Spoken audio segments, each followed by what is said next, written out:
a aprire la parola di Dio, Deuteronomio. Libro di Deuteronomio è il quinto libro della Bibbia, cominciando di Genesi. Genesi, Esodo, Levitico, Numeri e Deuteronomio. Capitolo 30. È questa parola che voglio condividere con voi. Parlando di una cosa, parlando di scopo o bisogno. Scopo o bisogno, ok? E Dio dice così, capitolo 30, verso 15 e verso 19 dopo. Deuteronomio 30, 15 e dopo 19. Glória a Dio. Dice la parola di Dio: vedi, io metto oggi davanti a te la vita e il bene, la morte e il male. Verso 19. Lo prendo oggi a testimoni contro di voi il cielo e la terra, che io ti ho posto davanti la vita e la morte, la benedizione e la maledizione. Maledizione. Adesso chiedo la vostra attenzione. Scegli dunque la vita affinché tu viva, tu e la tua discendenza. Amen. Fratelli, cercando questo testo con attenzione, leggendo questo testo con attenzione, hai due opzioni in questa vita. Abbiamo due opzioni. E dei due devi scegliere una. Vivere per scopi o vivere per bisogni. Questa è la verità. Non c'è altra opzione. La tua vita sarà mossa dallo scopo che viene dall'alto o dai bisogni che vengono dalla terra. E questo è un concetto più importante per la nostra vita. E cosa è importante sapere prima di questo? Lo scopo, come cantiamo e lodiamo il Signore, è biblico, è eterno e viene da Dio, lo scopo. E la Bibbia dice così: nel tuo libro erano già scritti tutti i giorni che mi erano destinati, anche se nessuno di essi esisteva ancora. Salmo 139, verso 16. Amém? E molte volte non capiamo lo scopo di Dio, questo è vero, ma Dio nel suo scopo fa sempre il meglio per noi. Questa è altra verità, mostrando quale scelta dovremo fare. E vedi il testo che ho letto, Dio ha detto a noi: scegli dunque la vita, affinché tu viva, tu e la tua discendenza. Abbiamo tutti scopi liberati dal cielo durante la nostra vita. Questo è importante, amati. Fare attenzione di questi, fratelli. Abbiamo tutti scopi liberati dal cielo durante le nostre vite. Ma abbiamo anche dei bisogni in questa terra. Questa è una verità. Abbiamo bisogno di lavorare, mangiare, vestire, comprare, alla fine, vivere. Ma dobbiamo essere consapevoli. Più ti muovi attraverso i bisogni, più mancherai lo scopo di Dio. Perché? Gesù conosce gli scopi di Dio per noi. Ma se anche che abbiamo dei bisogni, sapendo che dobbiamo scegliere, ci ha anche indicato la via da seguire. Ho condiviso questa parola con fratelli una delle nostre riunioni di preghiera. Gesù ha detto in Matteo 6:33, cercate prima il regno di Dio e la sua giustizia, e tutte queste cose vi saranno date in più. Gesù non sta parlando per essere negligenti riguardo ai bisogni, no, di questa vita o per vivere in modo irresponsabile.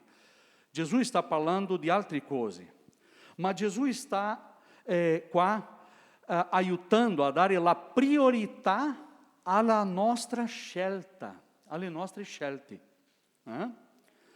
Il principio è semplice. Il principio è semplice. Il più importante deve venire prima. Sappiamo di questo, no? E prima Gesù dice, cercate prima il regno di Dio e la sua giustizia. E conclude dicendo una cosa che è importante per noi. Le cose che per noi sono significative non mancheranno.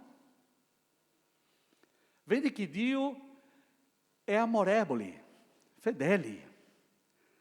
E le cose che più per noi sono significative non mancheranno.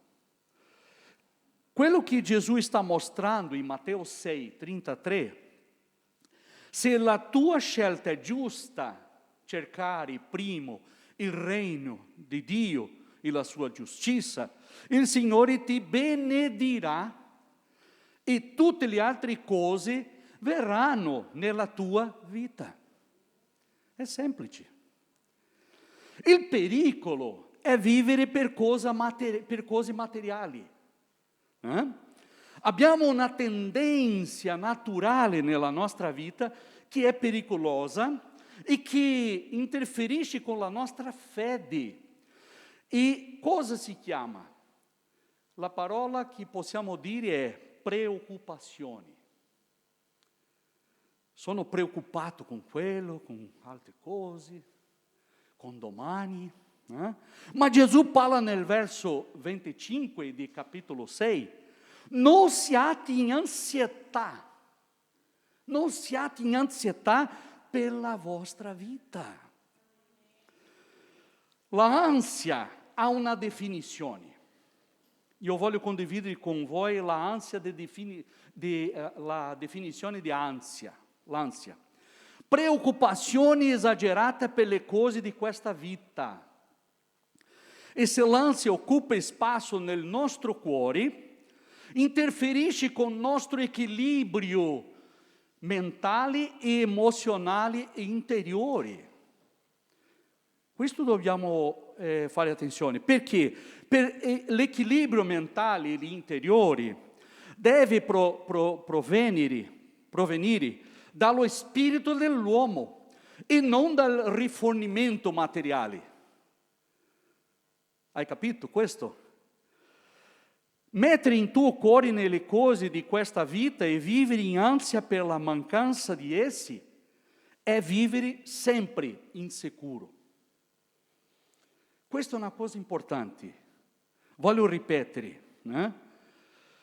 Vivere in ansia per la mancanza di essere tutte queste cose materiali è vivere sempre insicuro. La insicurezza genera afflizione nella nostra anima. Perché? Perché ruba la nostra fede, la nostra pace interiore, impedisce una persona di ricevere le benedizioni del Signore. E questa è l'introduzione che voglio fare per il mio messaggio oggi, per questa predicazione. Amen. Ma qua già possiamo dire che troviamo la prima lezione della Bibbia per la nostra vita. Spero che tu abbia capito. Questo. Ma per capire meglio questo principio, userò un esempio della parola di Dio. È più importante questo, usare sempre la Bibbia, non la mia definizione, non il concetto umano, ma quello che Dio dice. Amen. E há tanti esempi nella parola, ma voglio parlare di re Ezechia. E lascio un suggerimento a tutti voi oggi.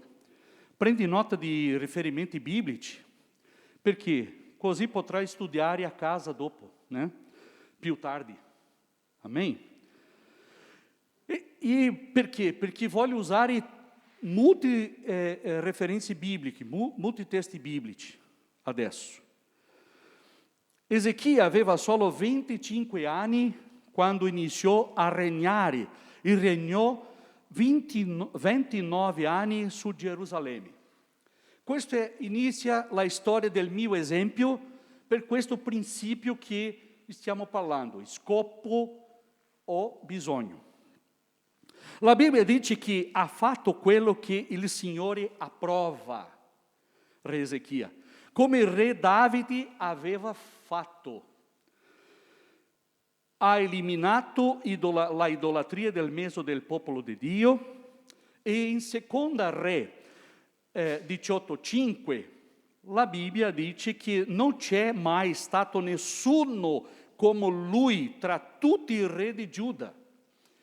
Cosa importante questo, E in suo curriculum vitae c'era un'indicazione buona. Non aveva nessuno come lui tra tutti i re di Giuda, né prima né dopo di lui. E questo versetto 18:5 dice così. E nel versetto 7 di seconda re 18, la Bibbia dice anche che si tenne stretto al Signore e non mancò di seguirlo. E ha avuto successo in tutto ciò che ha fatto. Questo è bello. Una vita benedetta, prospero. Un re benedetto, una nazione benedetta, una famiglia benedetta. È così? Sì, è così.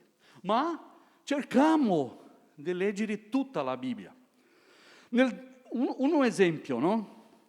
Come Dio è fedele con quello che è fedele con Dio. Nel 10° anno del suo regno, Senacheribe, re di Siria, impero di quel tempo, attaccò tutte le città di Giuda e le conquistò.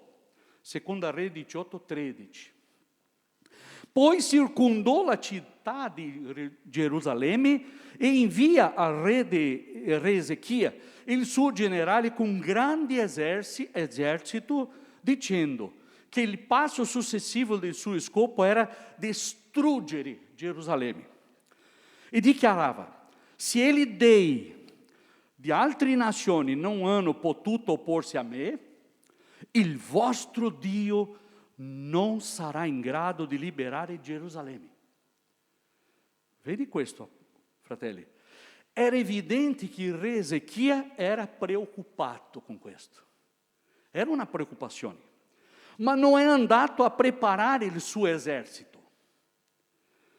Prima cosa che fa il re Ezechia è andare al Tempio del Signore per cercare Dio. Inizia a parlare con Dio. Seconda re 19:14. Dio manda il profeta Isaia per confermargli che aveva ascoltato la sua preghiera. Seconda re 19, verso 20. Il messaggio di Dio era questo. Fate attenzione. Non temere per le parole che hai udito, con le quali i servi del re da Siria mi hanno insultato. Verso 7. Ecco, io metterò in lui uno spirito tale che all'udire una certa notizia, egli tornerà nel suo paese, e io lo farò morire di spada nel suo paese, seconda Re, capitolo 19, verso 6 e 7.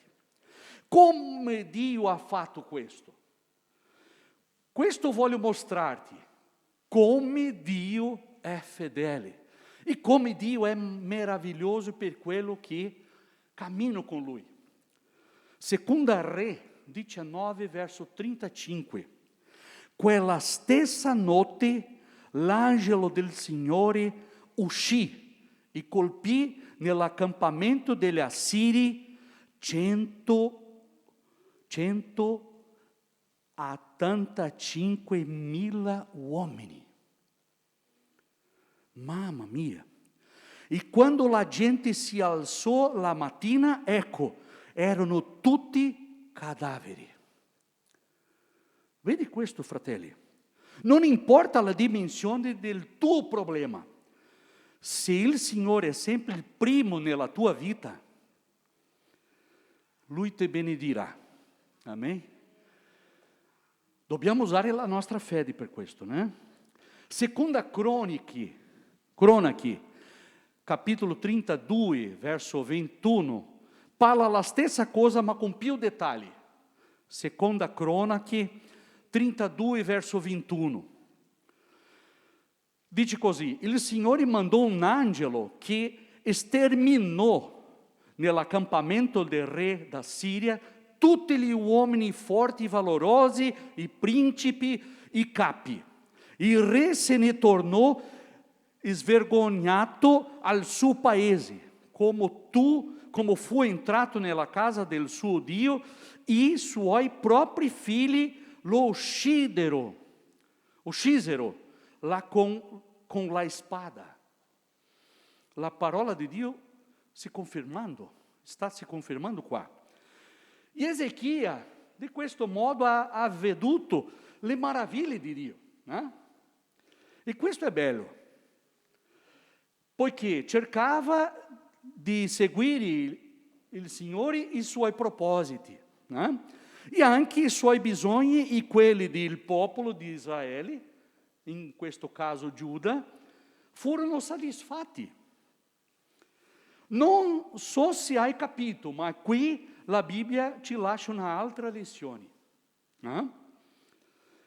E la storia continua dicendo che allo stesso tempo Ezechia si ammalò, è malato.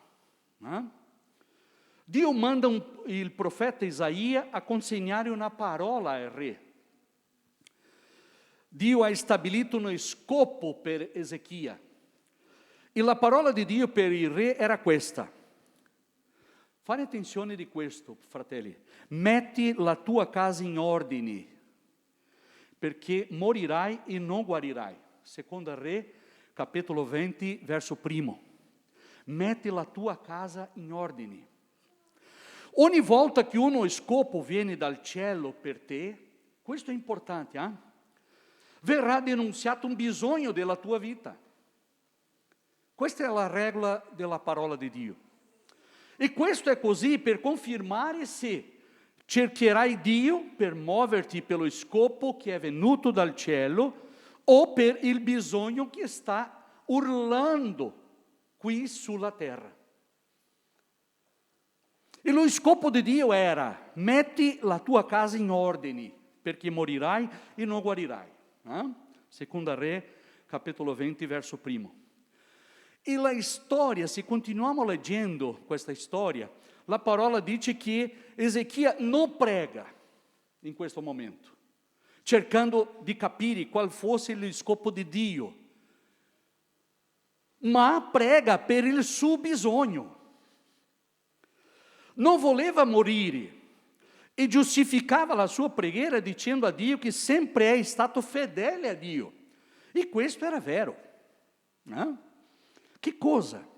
Quindi, prima che il profeta Isaia lasciasse il cortile, Dio gli comandò di tornare e dichiarare al re: così dice il Signore, ho ascoltato la tua preghiera e ho visto le tue lacrime.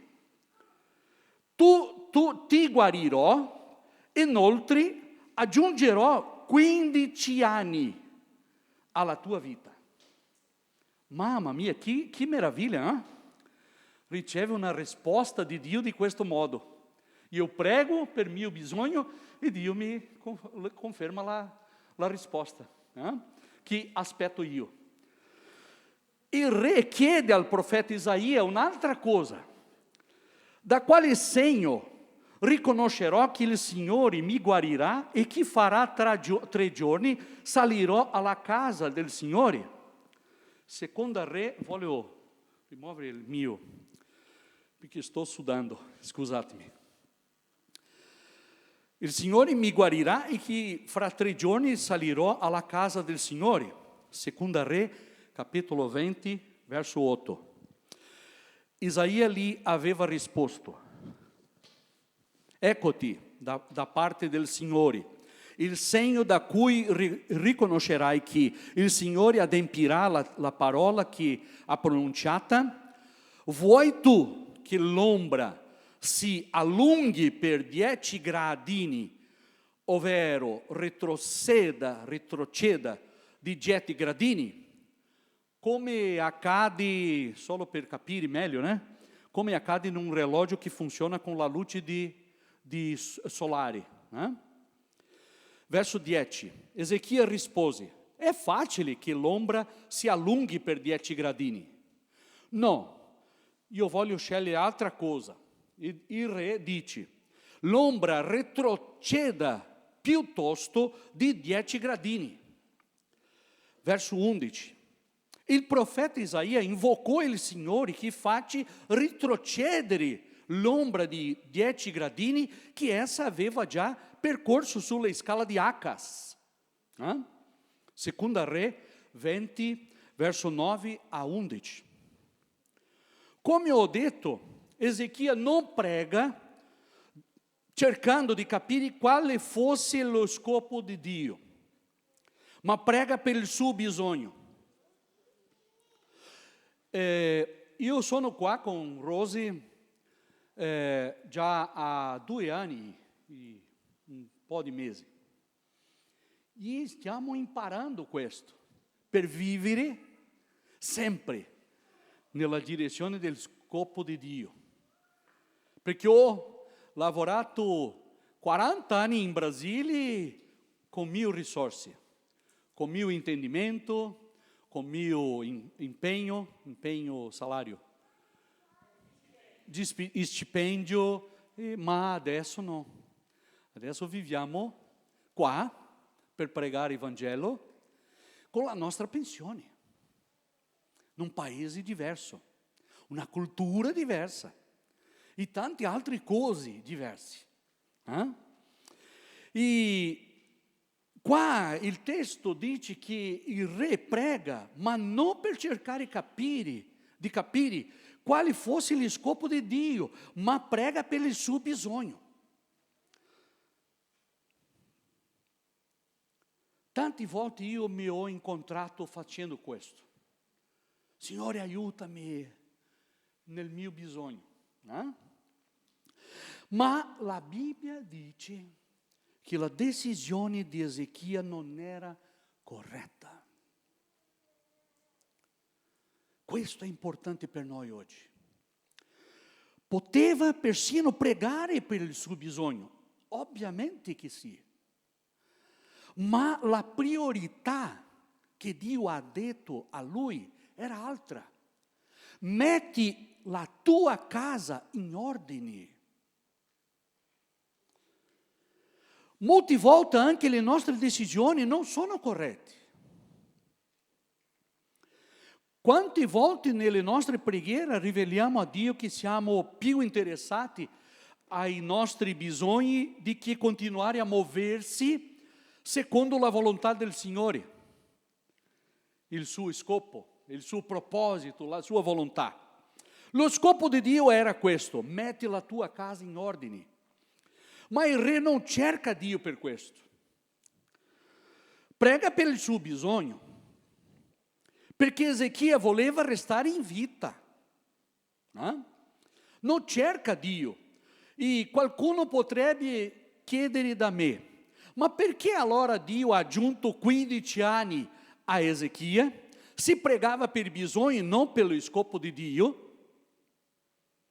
Può pensare in questo? La parola di Dio c'è la risposta. Questa è un'altra lezione lasciata dalla Bibbia e la risposta è questa. Se Dio stabilisce un scopo e tu preghi per solo il tuo bisogno, Dio lo permetterà. Dio lo permette persino. Ma la tua fede, la mia fede sarà messa alla prova. Anche il provvedimento di Dio, e lo ripeterò, anche se Dio invia il provvedimento o la soluzione, a un certo punto il nostro bisogno o il tuo bisogno ti allontanerà totalmente dal proposito di Dio. E questo è un pericolo. E questo accade con Ezechia, che era un re esemplare. E anche non solo con lui comincia un problema, ma con tutta la nazione di Giuda. E anche accade con le persone che sono nella Chiesa. La Bibbia dice che Dio lo lasciò, lo ha lasciato per conoscere tutto quello che aveva nel suo cuore. Dopo aver visto che Dio fa tornare indietro l'ombra di 10 gradini, Ezechia si allontana dallo scopo di Dio e fa una cosa di terribile. In Seconda Re 20, capitolo 20, verso 12 a 19, la Bibbia dice che l'intero paese sapeva del miracolo nella vita del re. E anche i governanti di Babilonia, un popolo che erano nemici del popolo di Dio, non sentono la notizia. Ed Ezechia li accoglie nel suo palazzo. Inoltre, a confermare il miracolo, Ezechia mostra alla delegazione babilonese tutta la ricchezza che aveva. Tutti nei magazzini, nell'arsenale di guerra, tutti nei suoi tesori. La Bibbia dice che non c'era nulla nel suo palazzo o regno che Ezechia non aveva mostrato a loro. E Dio muove suo servo, profeta Isaia. Il profeta Isaia andò dal re e gli disse: cosa venivano a fare questi uomini qui? Che cosa hanno detto? Da dove sono venuti questi uomini? Vediamo le conseguenze. Seconda Re 20:14. Il re rispose: sono venuti da un paese lontano, da Babilonia. Verso 15. Isaia dice: che hanno visto in casa tua? Ezechia rispose: hanno visto tutto quello che c'è in casa mia, non c'è nulla nei miei tesori che io non abbia mostrato loro. Da questo momento in poi, il re rivela al profeta che lo scopo di Dio per la sua vita era stato dimenticato. Il suo cuore, a partire di questo momento, era pieno di orgoglio. Il verso 16. Attenzione con questo verso 16. Allora Isaia dice a Ezechia: ascolta la parola del Signore. Ecco, verranno giorni in cui tutto quello che c'è in casa tua e tutto quello che i tuoi padri hanno accumulato, fino a oggi sarà trasportato a Babilonia e non ne rimanerà nulla, dice il Signore. Verso 18. Saranno presi anche alcuni dei tuoi figli, generati da te, per farne degli eunuchi nel palazzo del re di Babilonia. Ezechia ha perduto totalmente lo scopo di Dio per la sua vita. Io ho bisogno di dirti due cose in questo momento, in questa predicazione. Il potere del bisogno è questo. Ad un certo punto della tua vita ti allontaneranno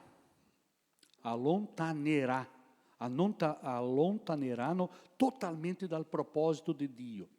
Questo è vero. Ma il potere del proposito di Dio è questo. Se viviamo cercando suo proposito, i nostri bisogni saranno soddisfatti in modo soprannaturale. Come Dio ha mostrato a re Ezechia, con miracoli, l'ombra retrocedendo e tante altre cose. Ma in re Ezechia in questo momento era in una situazione problematica. La Bibbia dice che il re Ezechia divenne orgoglioso e il suo cuore era esaltato. Non corrispondeva alla gentilezza con cui veniva trattato. E l'ira, attenzione di questo, e l'ira del Signore venne su di lui, su Giuda e su Gerusalemme. Il re si dimenticò di mettere in ordine la sua casa. In seconda Cronache 32, verso 25, la Bibbia dice: ma Ezechia non fu riconoscente del beneficio ricevuto, poiché il suo cuore si inorgoglì e l'ira del Signore si volse contro di lui, contro Giuda e contro Gerusalemme. La Bibbia dice in questo momento, fratelli, che il re si umiliò in questo testo e ha riconosciuto il suo orgoglio, ma era già troppo tardi. E questo è un momento per noi riflettere su questa parola. Era troppo tardi. Dopo di aver vissuto 15 anni in più, il re muore, l'ira del Signore comincia a manifestarsi nella vita del suo figlio, chiamato Manasse, sulla nazione di Giuda, Gerusalemme, e per tutto il suo regno. E dopo di lui. Non voglio leggere tutti questi testi perché sono più lunghi. Ma la cosa peggiore che sarebbe potuta accadere al regno di Giuda e al suo popolo, io ho parlato di questo nella riunione di preghiera con la Chiesa, fu che il re ha vissuto altri 15 anni e non ha messo in ordine la sua casa, perché era preoccupato solo con il suo bisogno.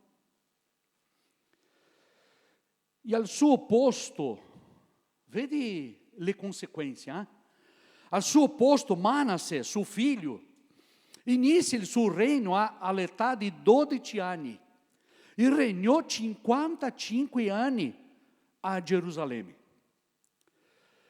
Di tutti i re di Giuda era il peggiore di tutti. E ha fatto ciò che Dio rimprovera. La Bibbia dice che Manasse imitò le detestabili pratiche religiose della nazione che il Signore aveva scacciato davanti alla nazione di Israele, ha ricostruito altari idolatri nel Tempio del Signore.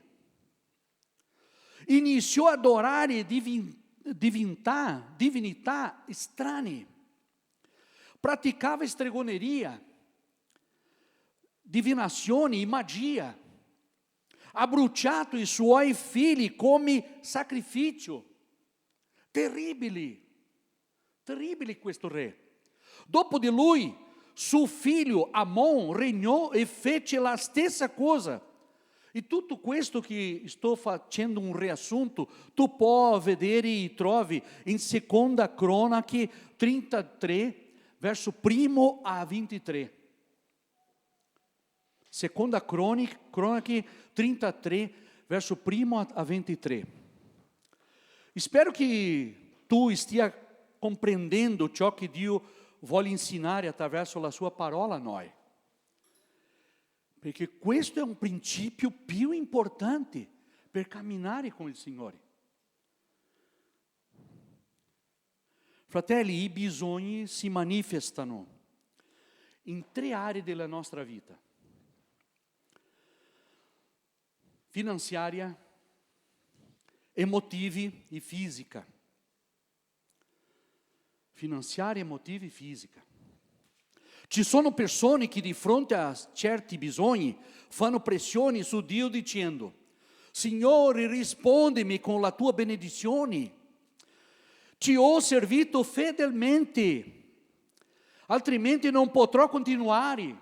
E è vero questo. Mi arrenderò. Molte volte abbandonano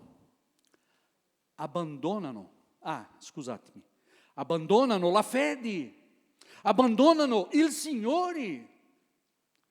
E allo stesso tipo di preghiera che ha fatto Ezechia. Voglio ripetere, fratelli, possiamo pregare per i nostri bisogni, sì, ma non possiamo dimenticare della priorità nella nostra vita. Io e tu dobbiamo essere guidati per gli scopi di Dio, perché nel suo scopo c'è la sua benedizione a noi. Amen. Questo è importante. La benedizione di Dio per un bisogno è solo quello. Ma andare con il Signore durante tutta la tua vita è confermare su di te la prosperità in tutta area della tua vita. È diverso. E questo è importante per noi. Perché? Perché Dio, fratelli, secondo la sua parola, è disposto ad aiutarci. Questo è meraviglioso, dicendo che i suoi propositi devono avere la priorità nella nostra vita. E há um esempio meraviglioso em livro de Atti 13, verso 36. Atti 13, verso 36. La Bibbia dice: Ora, Davide, dopo aver eseguito il valore di Dio nella sua generazione, si è addormentato ed è stato unito ai suoi padri, il suo corpo si è decomposto. Vedi questo esempio di re Davide. Atti 13, verso 36. Davide, dopo aver eseguito il valore di Dio nella sua generazione. La Bibbia dice che Davide continuò sempre a cercare il proposito del Signore. Questo è bello, fratelli. Il testo dice che lo fece fino alla morte. E Gesù ha detto a noi: continuate a vivere in questo mondo, cercando la mia presenza, la mia faccia. E Gesù ha detto una cosa: io tornerò. Ah, ma Signore, qua è una vita brutta. La Bibbia chiama la nostra attenzione quando decidiamo di essere guidati del nostro cuore. La Bibbia chiama la nostra attenzione quando hanno deciso di essere guidati dal nostro cuore. E la parola del Signore parla in Proverbi 14, verso 21. C'è una via che all'uomo sembra diritta, ma essa conduce alla morte. C'è una via che all'uomo sembra diritta, ma essa conduce alla morte. È inutile fare il meglio per Dio con sincerità se la nostra priorità è sbagliata. Hai capito questo? Dobbiamo capire come dobbiamo andare con il Signore, qua nella sua chiesa e tutte altre cose che facciamo. Altra cosa che io non ho parlato di questo, voglio parlare adesso. Non bisogna giustificare la tua richiesta, come il re ha fatto, dicendo a Dio che per ricordare che ha servito Dio fedelmente, con devozione e sincerità. Non bisogna fare questo. E ha fatto tutto ciò che è piaciuto a Dio. No, la nostra giustificazione è infondata. Perché? Per quanto buono sia, è il minimo che possiamo fare di fronte a ciò che il Signore Gesù ha fatto per noi. La sua vita è in croce per noi. E è il minimo che possiamo fare. Non può mai essere una questione di onore, perché servire Dio è un privilegio. Il Signore ci dà il diritto di scegliere, come ho iniziato la predicazione con Deuteronomio capitolo 30. E Dio ci dà questo diritto di scegliere. Vive per il scopo di Dio, per le tue esigenze. Tu devi scegliere. Ma Proverbi 3, verso 1, 2, 5 e 6 dice così. Proverbi 3, verso 1, 2, 5 e 6. Figlio mio, non dimenticare il mio insegnamento, e il tuo cuore custodisca i miei comandamenti. Verso 2, perché ci procureranno lunghi giorni, anni di vita e di prosperità. Alleluia.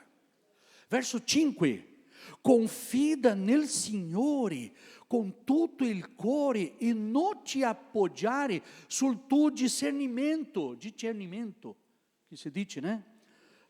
Discernimento. Verso 6, riconoscilo in tutte le vie ed Egli appianerà i tuoi sentieri. Gloria a Dio per questo. Ma c'è altre parole potentissime come questa. Proverbi 4, verso 20 a 23. Proverbi 4, verso 20 a 23.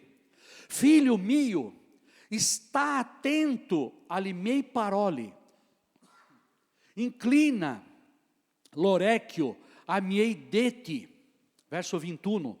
Non si allontanino mai dai tuoi occhi, conservali in fondo al cuore.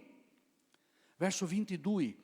Poiché sono vita per quelli che li trovano, salute per tutto il loro corpo.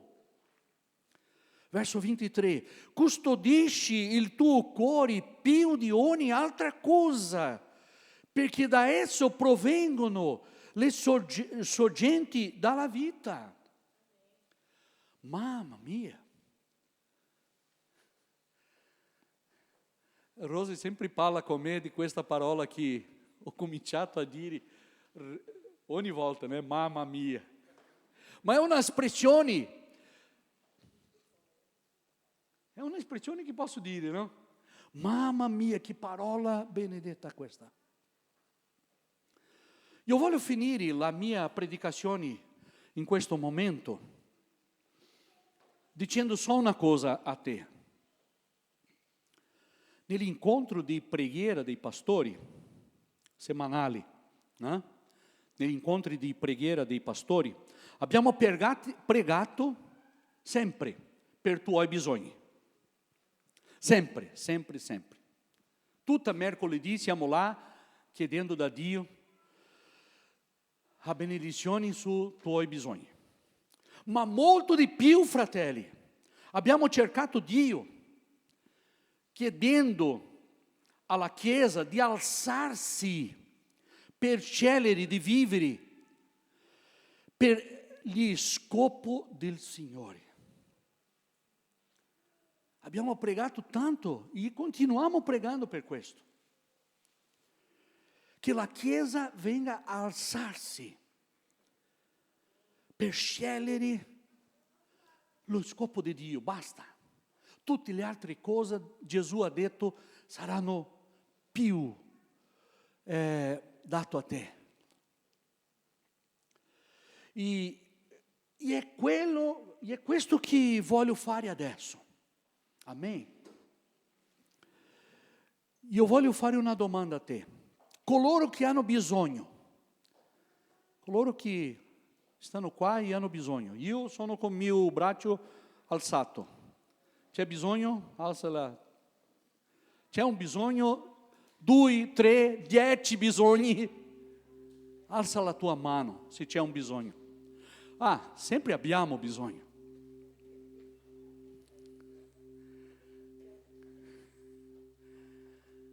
Ok. Se tu hai un bisogno, 2, non sapevo.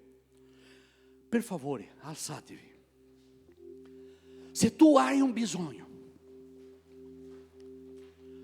tu stai davanti al Signore. Amen. Io voglio chiedere aiuto dei pastori, di tutti i pastori qua, per